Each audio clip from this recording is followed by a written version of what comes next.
मैं आज आप सभी को सोमवार व्रत की कथा सुनाने जा रही हूँ। ध्यानपूर्वक सुनिए। 16 सोमवार व्रत कथा ऐसे है। मृत्यु लोक में विवाह करने की इच्छा करके एक समय श्री भूतनाथ महादेव जी माता पार्वती के साथ पधारे। वहाँ वे भ्रमण करते करते विदर्भ देशांतर्गत अमरावती नाम की अतीब रणमीक नगरी में पहुँचे। अमरावती नगरी अमरपुरी के सदृश सब प्रकार के सुखों से परिपूर्ण थी। उसमें वहाँ के महाराज का बनाया हुआ अति रमणीक शिवजी का मंदिर बना था।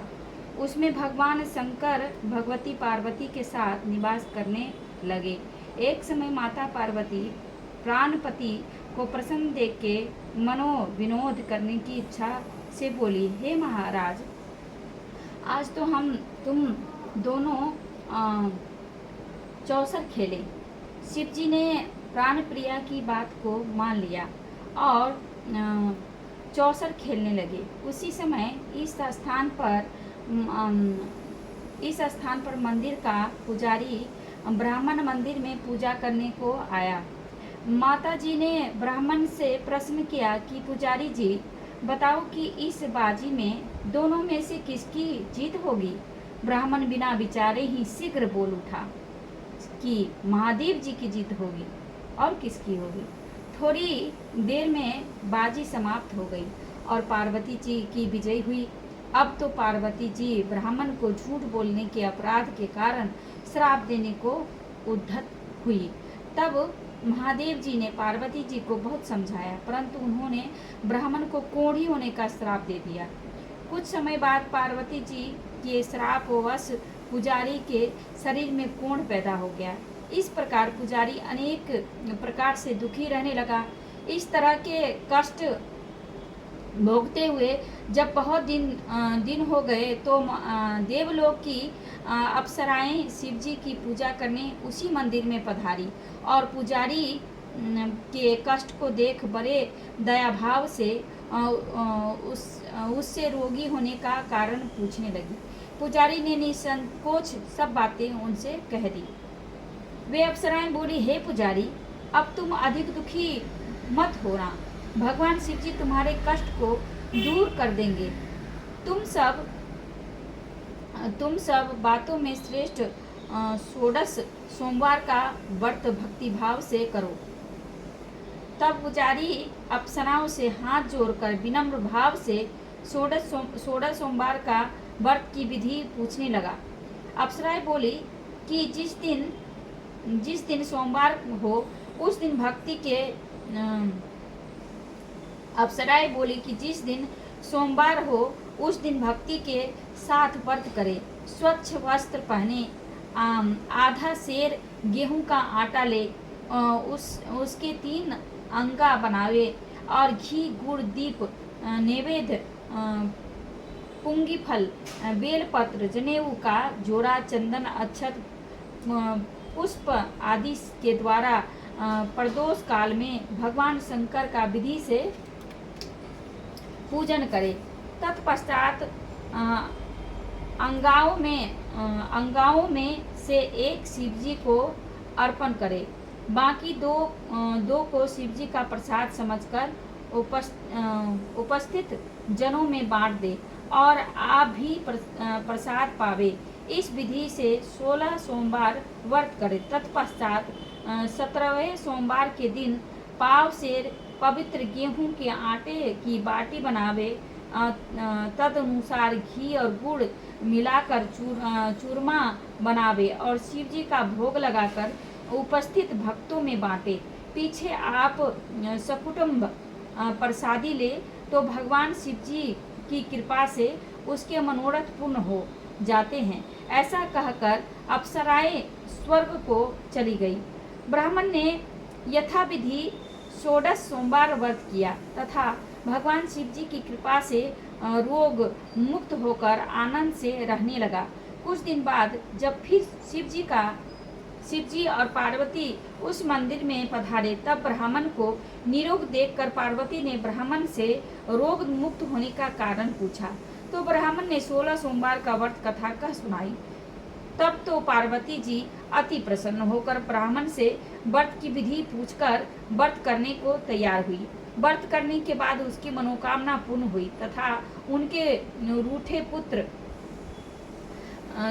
स्वामी कार्तिकेय स्वयं माता के आज्ञाकारी हुए, परंतु कार्तिकेय जी को अपनी विचार परिवर्तन का रहस्य जानने की इच्छा हुई और माता से बोले, हे माता जी, आपने ऐसा कौन सा उपाय किया जिससे मेरा मन आपकी ओर आकर्षित हुआ। तब पार्वती जी ने वही 16 सोमवार का व्रत कथा उनको सुनाई। स्वामी कार्तिकेय जी बोले कि इस व्रत को मैं भी करूंगा, क्योंकि मेरा प्रिय मित्र ब्राह्मण दुखी दिल से परदेश गया है, हमें उससे मिलने की बहुत इच्छा है। कार्तिकेय जी ने भी इस व्रत को किया और उनका प्रिय मित्र मिल गया। मित्र ने इस आकस्मिक मिलन का भेद कार्तिकेय जी से पूछा तो वे बोले, हे मित्र, हमने तुम्हारे मिलने की इच्छा करके 16 सोमवार का व्रत किया था। अब तो ब्राह्मण मित्र को भी अपनी विवाह की बड़ी इच्छा हुई। कार्तिकेय जी से व्रत की विधि पूछी और यथाविधि व्रत किया। व्रत के प्रभाव से जब वह किसी कार्यवश विदेश गया तो वहाँ एक राजा की लड़की का स्वयंवर था। राजा ने प्रण किया था कि जिस राजकुमार के गले में सब प्रकार श्रृंगारित हथनी माला डालेगी, मैं उसी के साथ अब प्यारी पुत्री का विवाह कर दूंगा। शिव जी की कृपा से ब्राह्मण भी स्वयं देखने की इच्छा से राजसभा में एक ओर बैठ गया। नियम समय पर हथनी आई और उसने राज्यमाला उस ब्राह्मण के गले में डाल दी। राजा की प्रतिज्ञा के अनुसार बड़ी धूमधाम से कन्या का विवाह उस ब्राह्मण के साथ कर दिया और ब्राह्मण को बहुत सा धन सम्मान देकर संतुष्ट किया। ब्राह्मण सुंदर कन्या पाकर सुख से जीवन व्यतीत करने लगा। एक दिन राजकन्या ने अपने पति से प्रश्न किया, हे प्राणनाथ, आपने ऐसा कौन सा भारी पुण्य किया था जिसके प्रभाव से हथनी ने सब राजकुमारों को छोड़कर आपको वरण किया। ब्राह्मण बोला, हे प्राण प्रिय, मैंने अपने मित्र कार्तिकेय जी के कथनानुसार 16 सोमवार का व्रत किया था, जिसके प्रभाव से मुझे तुम जैसी स्वरूपवान लक्ष्मी की प्राप्ति हुई। व्रत की महिमा को सुनकर राजकन्या को बड़ा आश्चर्य हुआ और वह भी पुत्र की कामना करके व्रत करने लगी। शिव जी की दया से उसके गर्भ से एक अति सुंदर सुशील धर्मात्मा और विद्वान पुत्र उत्पन्न हुआ। माता पिता दोनों उस देवपुत्र को पाकर अति प्रसन्न हुए और उसका लालन पालन भली प्रकार से करने लगे। जब पुत्र समझदार हुआ तो एक दिन अपने माता पिता से प्रश्न किया कि माँ, तूने कौन सा तप किया है जो मेरे जैसा पुत्र तेरे गर्भ से उत्पन्न हुआ। माता ने पुत्र का प्रबल मनोरथ जान के अपने किए हुए 16 सोमवार का व्रत को विधि सहित पुत्र के सम्मुख प्रकट किया। पुत्र ने ऐसे सरल व्रत को सब तरह से मनोरथ पूर्ण करने वाला सुना तो वह भी इस व्रत को राज्य अधिकार पाने की इच्छा से हर सोमवार को यथाविधि व्रत करने लगा। उसी समय एक देश के वृद्ध राजा दूतों ने आकर उसको एक राजकन्या के लिए वरण किया। राजा ने अपनी पुत्री का विवाह ऐसे सर्वगुण संपन्न ब्राह्मण युवक के साथ करके बड़ा सुख प्राप्त किया। वृद्ध राजा के दिवंगत हो जाने पर यही ब्राह्मण बालक गद्दी पर बिठाया गया, क्योंकि दिवंगत भूप के कोई पुत्र नहीं था। राज्य का अधिकारी होकर भी वह ब्राह्मण पुत्र अपने 16 सोमवार के व्रत को करता रहा।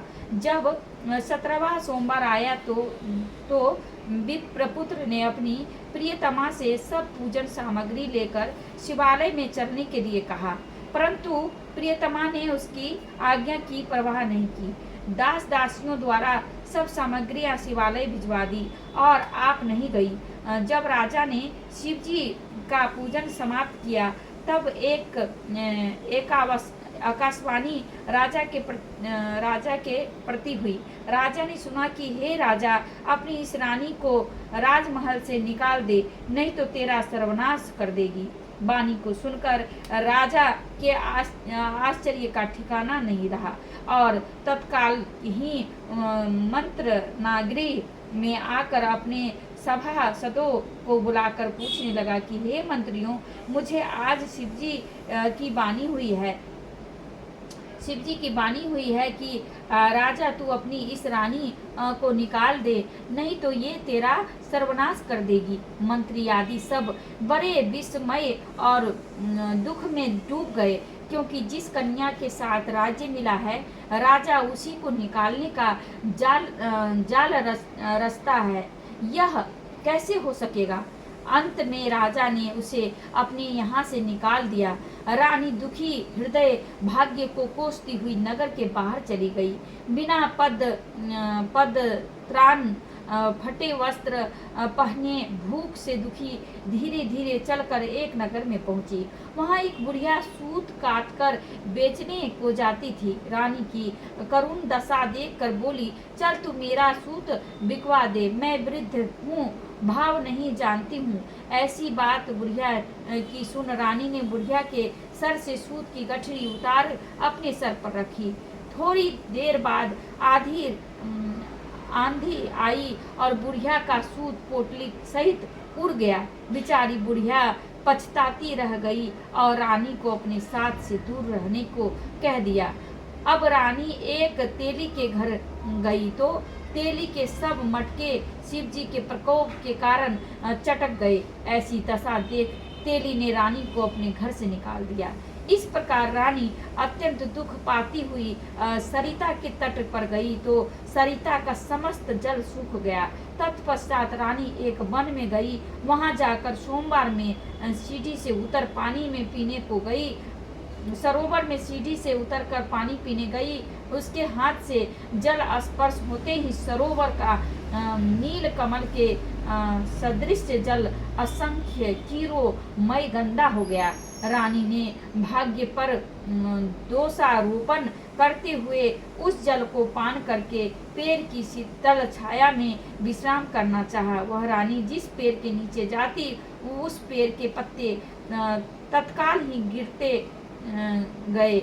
वन सरोवर के जल की ऐसी दशा देखकर गऊ चराने वाले ने अपने गुसाई जी से, जो उस जंगल में स्थित मंदिर में पुजारी थे, कही गोसाई जी के अनुसार ग्वाले रानी को पकड़कर गुसाई के पास ले गए। रानी की मुख कांति और शरीर शोभा देखकर गुसाई जान गए यह अवश्य ही कोई विधि की गति की मारी हुई कुलीन अबला है। ऐसा सोच पुजारी जी ने रानी के प्रति कहा कि पुत्री, मैं तुमको पुत्री के समान रखूंगा, तुम मेरे आश्रम में ही रहो, मैं तुमको किसी प्रकार का कष्ट नहीं होने दूंगा। गुसाई के ऐसे वचन सुन रानी को धीरज हुआ और आश्रम में रहने लगी।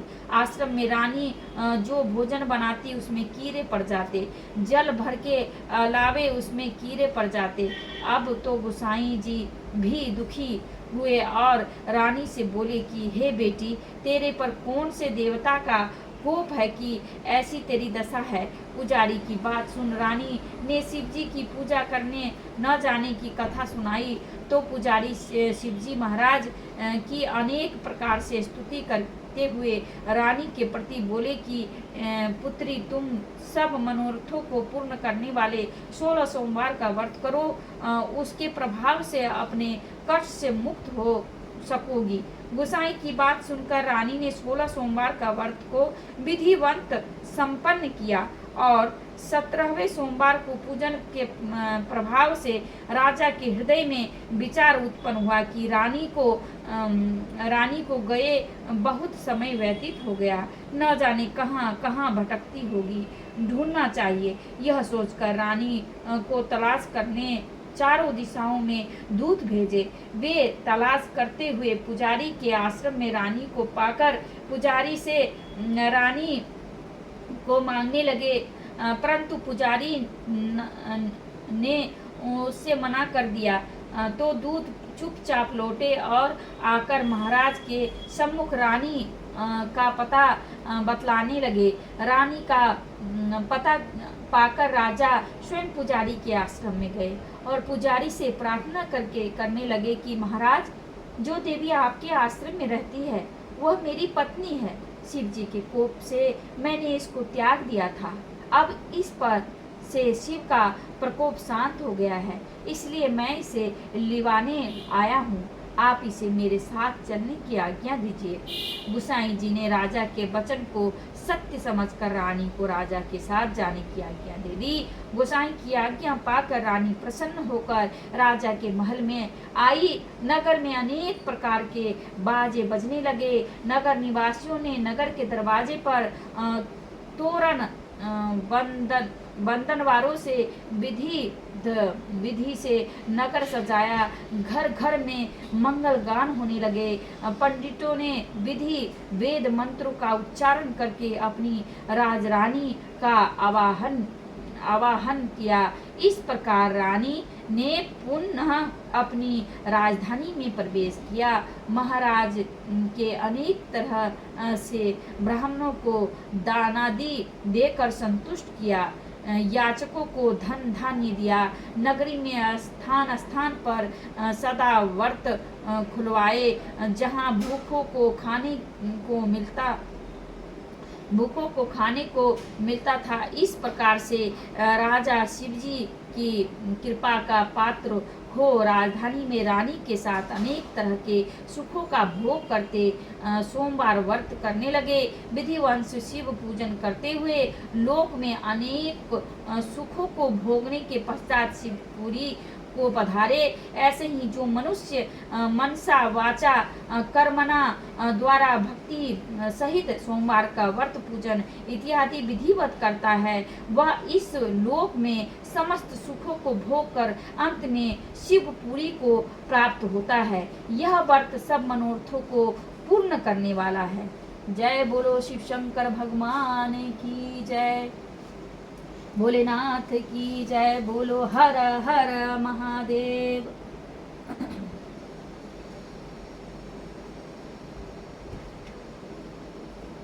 ओम जय शिव ओमकारा। बोलो हरि शिव ओमकारा। ब्रह्मा विष्णु सदा शिव अर्धांगी अधारा। ओम जय शिव ओमकारा। एकानन चतुरानन पंचानन राजे। हंसानन गरुणासन विजवाहन साजे। ओम जय शिव ओंकारा। दो भुज चार चतुर भुज दस भुज अति शोभे। तीनों रूप निरखते त्रिभुवन मन मोहे। ओम जय शिव ओंकारा। यक्षमाला वनमाला मुंडमाला धारी। शिव मुंडमाला धारी। त्रिपुरारी कांचारी करमाला धारी। ओम जय शिव ओंकारा। श्वेतांबर भागाम श्वेतांबर पीतांबर बाघांबर अंगे। शिव बाघांबर अंगे। सनकादिक भूतादिक सनकादिक ब्रह्मादिक भूतादिक संगे। ओम जय शिव ओंकारा। कर में श्रेष्ठ कमंडल भक्त त्रिशूल धरता। ओ प्रभु चक्र त्रिशूल धरता। जग करता जग हरता जग पालन करता। ओम जय शिव ओंकारा। विष्णु सदा शिव जनतय विवेका परमाक्षर के मध्य परमाक्षर के मध्य ये तीनों एका ओम जय शिव ओमकारा चित्र गुण श्यामी जी की आरती जो कोई जन गावे कहत शिवानंद स्वामी मन जपत हरिहर स्वामी मनवांछित फल पावे सुख संपत्ति घर आवे ओम जय शिव ओमकारा बोलो हरि शिव ओमकारा ब्रह्मा विष्णु सदा शिव ब्रह्मा विष्णु सदा शिव अर्धांगी आधारा ओम जय शिव ओमकारा।